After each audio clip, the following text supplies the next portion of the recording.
Hi everyone, it's Dr. Elizabeth. Welcome to Skinny Dipping in the Fountain of Youth, where I share with you all of my secrets on how to be undeniably radiant, beautiful, youthful, and sexy at every age. And I have a fantastic surprise for you guys today.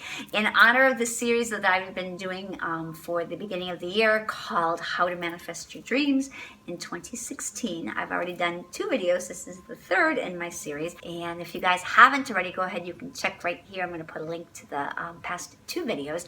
And today I have a very special surprise for you. I have a wonderful guest. His name is Jackson Foster. Many of you already know him. He has a very successful iTunes podcast and also a very successful YouTube channel. He's only been doing this about a year and a half. I think he's still in college, but he's very passionate about his message and bringing that message to the world. What I was interested in doing today, we teach a lot of very similar messages, but I wanted you guys to hear it from both a male perspective and also from someone who's just 23 years of age. So I invited him to come in today as my special guest. I have some fantastic questions I'm going to be asking him, and I wanted to share this with you guys so you could see somebody who is still in their young 20s, who is already created and manifesting the life of his dreams. And like we all say, if I can do it, if he can do it, so can you. So if you want to hear all the secrets, stay tuned. As you can see here, my wonderful friend Jackson Foster is here. He's in town for just a couple of days, so we wanted to grab him. So the reason I love Jackson, he's amazing. He's doing amazing things. I love you too, and you're so sweet because we've interviewed each other. Elizabeth's been on my podcast, which you can check out, Patriotic Podcast. We have a long interview there. Yeah, it's a great interview. Actually, I love that interview. So this is perfect because Jackson has the secret. Actually, you have a lot of secrets on how to follow your passion. Thank you. Yeah. So I wanted to have him here today and just talk about that. All right. Cool. Okay, so let's go ahead. There are a lot of things that impressed me about you. First of all, when I met you, we met at the Forks Over Knives. Well, I think we originally met in Gold's Gym. We met at Gold's Gym. Yeah. Russell. Working on a little vegan muscle. That's exactly right, because you can build muscle on a vegan diet. Yeah, I mean, when I first went vegan, I weighed about 140 pounds. No. Yeah. Okay, and tell them how tall you are. As a 6'2" man, I was actually pretty severely underweight. I struggled with an eating disorder even before I went vegan. And going vegan, really underweight, my family and my friends were obviously really worried because they thought vegans only eat lettuce, and they aren't like I wouldn't be able to build my weight back up. And actually, the opposite happened. So what are you weighing in right now? Right now, about 180 pounds. Which for 6'2" and you're nice and lean and cut with muscles? Yeah, good weight to be. I mean, I've built 40 pounds of good muscle mass on a plant-based diet, and people think that that's not possible, but I'm just living proof. And I'm not shoving down, tofurkey hot dogs and all these unhealthy, high-protein vegan foods. I mean, I eat a very clean, high-carbohydrate, high-fruit-based diet, so it can definitely be done. Very good. I didn't know that. Yeah. I'm very impressed with that. Very good. So because, I'm so glad you shared that, because a lot of people ask me that. They're like, well, where do you get your protein if you're raw vegan? Because I'm raw vegan. If you're raw vegan, where are you getting your protein? So why don't you go ahead and share with them where you get your protein, since you are vegan? Yeah, so I'm not 100% raw. I've been raw for 9 months at a time. Actually, when I built the bulk of my muscle mass coming from when I was underweight, I was raw vegan for most of that time. I was raw vegan for 9 full months when I got to my heaviest weight. So for me, I never think about protein ever. People ask me where I get it. Sure, I get it in things now, probably the highest protein foods that I eat. I really don't even like to just say like beans, because I get protein in bananas. I mean, you get protein in every single food that you eat. There's some that are slightly higher than others, but my big thing, if you're looking to build muscle mass, is making sure you're getting a sufficient amount of calories for your fitness goals. If you're looking to lose weight, you probably need to eat a few less calories than you burn per day. If you're looking to build muscle mass and you're putting in that effort in the gym, you need to eat a few more calories. And whether that's beans, black black beans or lentils or whether that's bananas, I'm convinced that if you're eating enough food, you're going to be able to build mass for your fitness goals. So, and you're living proof of it. Yeah, totally. So like during times that I was raw, when I was lifting a lot of weights, I was eating upwards of 20 bananas in addition to a lot of other stuff per day. And now that I'm not strictly raw, I usually eat mainly raw in the morning and maybe for lunch, and then I'll have a lentil, potato, rice type of dinner, and you get a sufficient amount of protein in that diet. You literally don't need to worry about it. You do not need to think about it. Well, it's really interesting because greens are loaded. They're the highest protein foods on the planet. You just have to eat enough calories of them. Exactly. Yeah. Broccoli and spinach and all of that has way more calories than meat, and it digests in our body. Totally. Much more easily. Yes. Yeah. So one of the things I love many of the things that you're doing, but one of the things you're welcome. One of the things I love that you're doing is you're putting it out there so we can shift the perception, because the mass media has done a unfortunately brilliant job at really brainwashing people. And even the way we were raised, I'm 56, I'll be 57 in 2 months. I was raised on you have to have meat protein, you have to have dairy protein, get your calcium from milk, which is so not true, and the opposite is true. It's so much more harmful for your body. I know when we met at Gold's, but we also reconnected at the Forks Over Knives event and Flood Kitchen event with Jim Morris, who is an amazing example of a vegan. The most incredible, inspirational man who is breaking myths in every sort of field you can think of. He's amazing. And if you guys don't know who he is, Google Jim Morris PETA ad. He is 78 in this photo. It's a beautiful little film that was made. Gosh. And I also did a podcast with him, so you can check that out on my stuff as well. And what I'm going to do is right here below us, I'm going to go ahead and put your links. Okay? Awesome. That'd be cool. Yeah. Or we'll put them in the thing below. Description, Very cool. And so let's go ahead now and talk, because to me, one of the really incredible things about you is you're still in college. Like when I met you, you don't look old, you look young, but you have a maturity about you and a confidence of somebody who's already living their passion, because you are. I thought you were already well out of school in your late 20s, because that's the way you present yourself. So I was blown away when I found out you're still in college. So still in college. Almost done. Almost done. I have one more semester. What's your age? I'm 23. Okay, so 23 years of age, and you started your podcast, I don't know, a couple years ago, right? About a year and a half ago. And so you're not even out of school yet, and you're already living your passion. Yeah, and I think it is different than most of my peers, and there's a few things that I guess I can attribute that to. Yeah, so that was the question I was going to ask you. Yeah. What would be your number one secret you would tell people? If people are listening right now and they're like, well, that's great, he's doing this, and I follow him, and I listen to his podcast, but how do I do that? What would you tell them? What I'm going to say is, don't be afraid to have what I call your divine moment. And what I mean by that is so much of our life, especially for millennial generation people like me. And me. Yeah.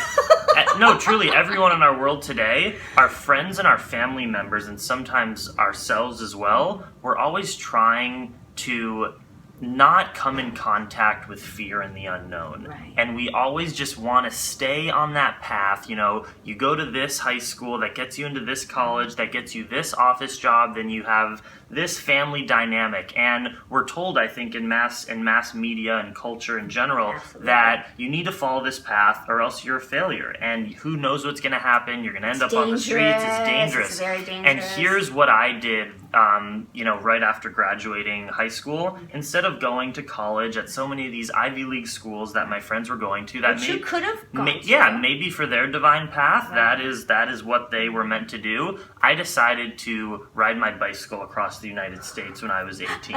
And I'm not saying that's exactly what you need to do, but I did something that was so out of the question based on what most people would do after high school. And you can imagine how many circumstances I got into doing that, because I put myself out there. It was scary. It was dangerous. I took risks. And it's not only that. I did tons of other things during that year off. Like, I lived in the jungles in Borneo with orangutans. I did crazy stuff and sort of bummed around and got into all of these wacky circumstances like when I was young. Adventures. Yeah, and I think setting myself, seeing that I can come back from those experiences such a more just mature, developed person, because that's really when we learn. If you're successful your whole life, there's no opportunity to learn. We learn from failure. So I always say to people, don't be afraid to take a risk, to put yourself in an uncomfortable situation, to get out of your comfort zone, because it's those experiences that are going to allow you to be more mature in the, after that event, and maybe progress over your peers. And also, you sort of feel how fragile life really is, and that it could be gone at any moment, and that you should just put all of your, we have no time to work on things that we don't care about. There's not enough time. You have to live and try to make the most of this one lifetime as much as you possibly can. It's almost as if that kind of adventure just shatters the fear out of you. Yeah. I remember I had a very similar instance. I was traveling in Europe all by myself. And the first day I was in Paris all by myself, and I was traveling. I didn't know where I was staying that night. It was already starting to get dark. Yeah. And I was maybe a couple years older than you. And I had a phone card, and somebody reached over to steal my bags. And I leaned over it, and they stole the phone card. So here I was, no place to stay, nowhere to go. No phone. And you know what, though? When you go through an experience, and an amazing angel, this wonderful man who happened to see the whole thing, came over and said, I know you're an American. I know you don't have a place to stay. Yeah. I know you're scared, and I know you don't know what to do next. He said, "Wow, that is like an angel." It was an angel, and that's and I'm sure you have probably a million stories like that of angels. I really do. When we put ourselves out there, yeah, it just happens. And he was like, "Okay, here's this. Put me in a little taxi cab," and I was at this wonderful, very inexpensive little hotel that was perfect. And he was just, like I said, he was like an angel. Yeah. So let me ask you, because I can hear people watching this going, okay, well, he went on the bike ride. So like you say, it might be another adventure. Yeah. For me, it was a different adventure, but for everybody, it's different. How did you come to choosing that passionate desire of, I'm going to ride my bike across the country? Because I want them to know how they could tap in and discover, well, what adventure am I supposed to go on? Yeah, it's really listening to yourself and listening to what you really like to do. I liked to ride my bike at that time a lot, and I wanted to see parts of the country. I grew up here in LA. My parents are very sort of city slicker type of people.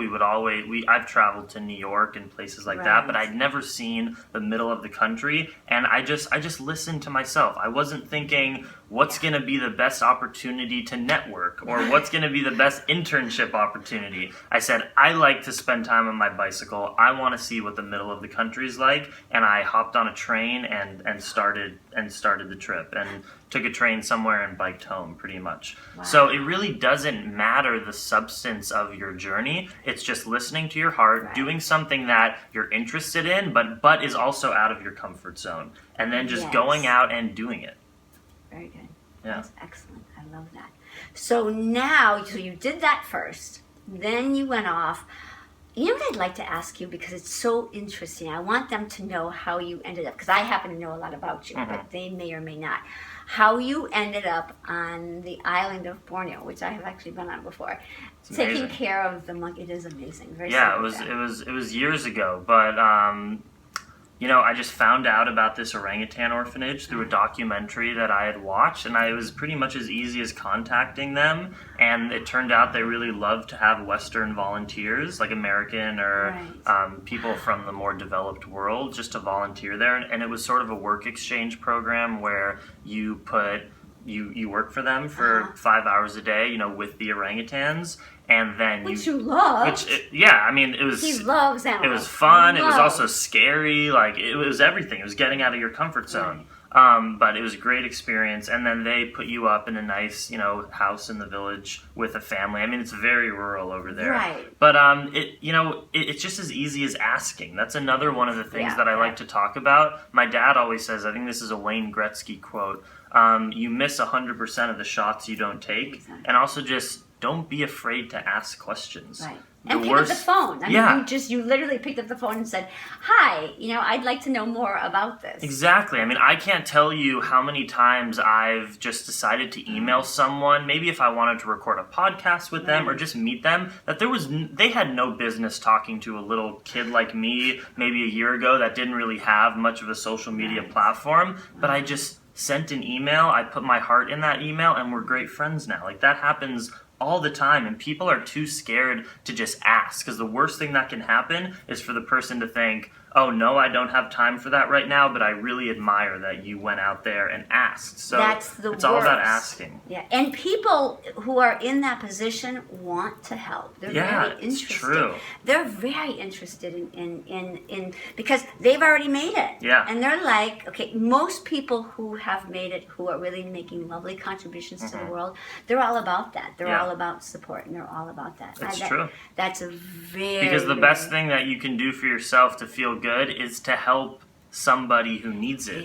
And so when you sort of make it in that way, whether that's having a successful YouTube channel, having a multi-million-dollar business, whatever it is, that kind of stuff doesn't actually bring you happiness. What brings you happiness is getting there and then helping people who want to, get somewhere. That's what's fulfilling in life. So if you're someone that wants to mature in a certain way or get into an industry, go and ask people for help that have sort of shown that they've done the grunt work in order to get there, and you never know what's going to happen. I love that.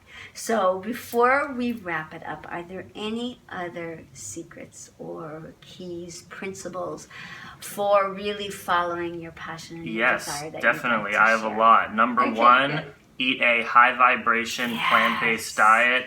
Your body is the vehicle that allows you to transport you around the world in order to accomplish your goals and make a change in the world. You get too. Yeah, so you got to treat it with respect and pour in the greatest high quality fuel you possibly can, which is a lot of fruits and vegetables and plant-based foods, lots of raw foods as well. And once you've gotten that under control, make sure to move your body on a very frequent basis, because that helps just energy to flow and creativity to flow. And then the next thing is going to be develop a spiritual practice. I don't care what that is, if it's a religion or if it's something sort of non-religious like yoga or something that you create. If it's hiking in the hills around your area at a certain hour that you feel something greater than in your energy field, do that more. For me, it's, waking up every morning and doing a meditation, and depending on where I am, spending time with animals is something that's very healing for me. Whether that's going to this is going to sound weird, but going to a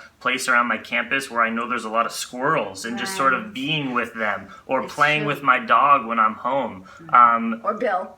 Exactly. Bill, my snake, who I just found out is a female, actually. I saw that video. For 14 years. It took me a long time. You can check out my vlog videos to see that. But yeah, for me, it's really honoring that we are, spiritual beings living a human experience, and trying to develop a meditation practice or a religious connection, whatever it is, and all those things together, and just honoring your heart, following your heart, being kind, working on selfless service, helping people that aren't going to give you anything in return. Those kind of actions, I think if you just live authentically in that way, things are going to unfold and manifest. Like, I'm not saying that I have any of the answers, or all of the answers, but I think I'm in a really cool position right now where I'm having an influence on people, and attracting people into this lifestyle, and I have no business doing that over anybody else. It's just that I show up every day, I work really hard. And you said yes. Exactly. You just went out and just did it. And I wasn't, and money wasn't the first thing in my head. It was heart and what made me feel good and what felt right to do. And it sort of just all unfolds. I don't have it's not the same for everybody. You just have to show up with your heart first, meditate once in a while, eat plant-based foods, and you don't even know. God knows what'll happen. I love that. That's brilliant. And that's a lot of what we talked about in your podcast that we did.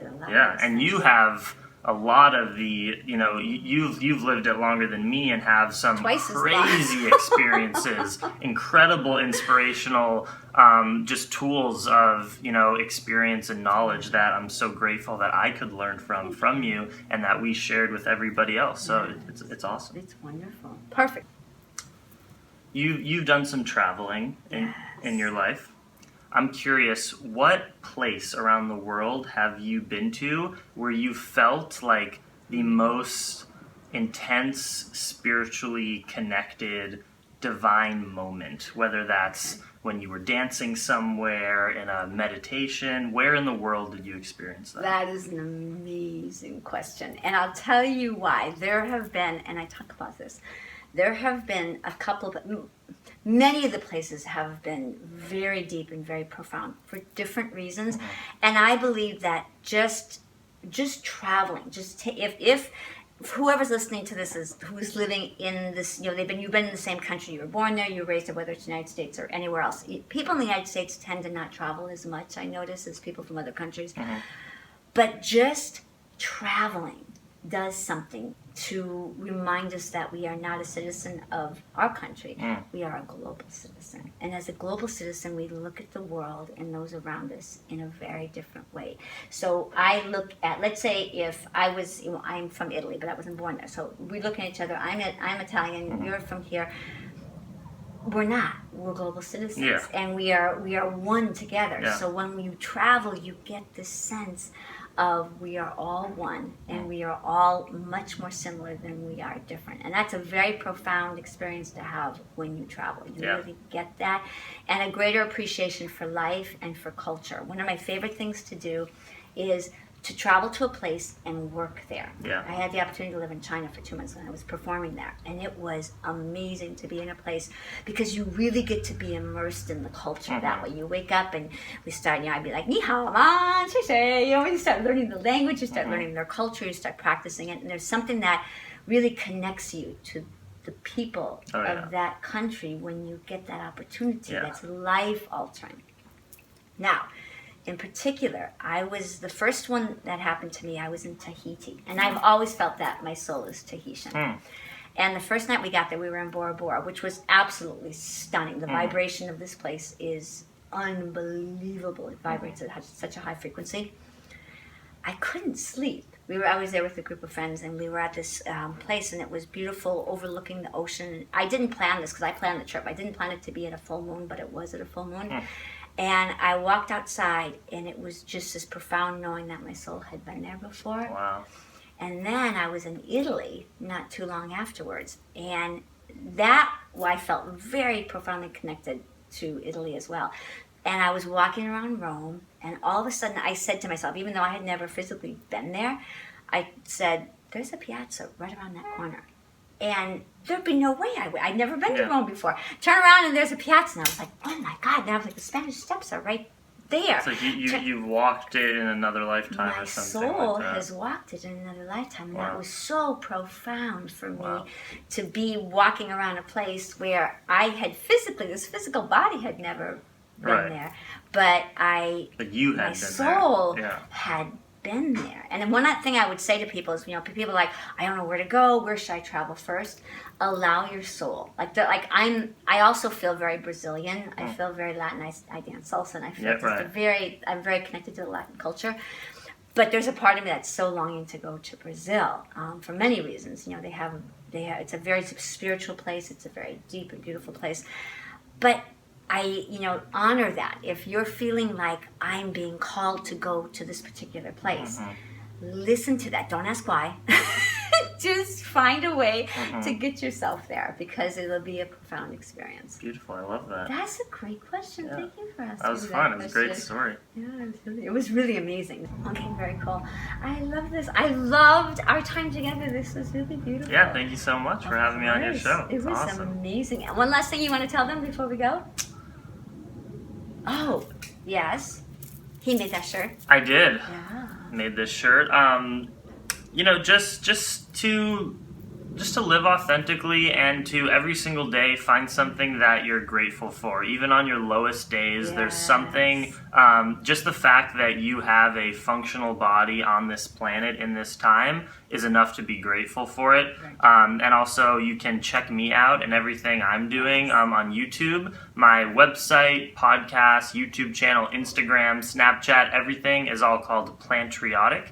I post daily vlogs on YouTube, day in the life, what I'm working out, what I'm eating, and just the fun shenanigans like talking to Dr. Elizabeth. So I do that every single day, and give me some love over there, and looking forward to meeting you. And Snapchat, we'll put our little Snapchat. We'll put a little Snapchat thing up there too, because you're very great. You're great. You're like me. You're great on Snapchat. Oh, thank you. Love Snapchat. Yeah, so Snapchat fun, is very fun. Snapchat is very. So join us on all of those places. Yes. Thank you, Jackson. Thank you It was so wonderful to have you here. I want to give a shout out to your girl. Great, do it. Yes. So Izzy is Izzy that fruit bat on Instagram, and Izzy.Davis on YouTube. She's my wonderful, beautiful vegan activist girlfriend who does a lot of similar things like me, but from a slightly different perspective. So you can check her out too. Yes, very, very cool. So shout out to Izzy. I can't wait to meet you in person, Izzy. All right, you guys. So until next week, I love you guys. I appreciate you. Jackson, thank you so much for being here. Thank you. And remember, happy skinny dipping in the fountain of youth. Mwah.